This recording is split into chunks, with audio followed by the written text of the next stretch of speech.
tayo magliguan sa Sinsan. Sa aming sasakyan. Ano na, madumi na. So, paliguan muna natin guys. So, yan. Pinaliguan na ang aming. Tapos, magano tayo. Punasan natin kasi marumi. Ano siya sa nag-winter sa ano yan para pangtanggal ng mga dumi-dumi siya.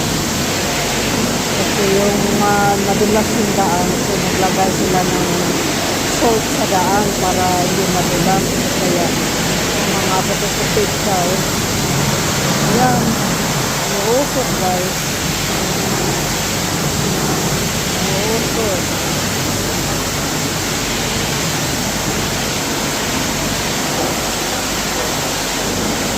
So maraming ano din.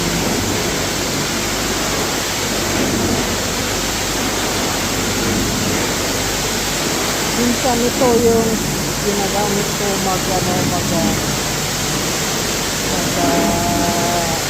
practice ng ng driving. So, ayan muna guys. See you later. Alligator.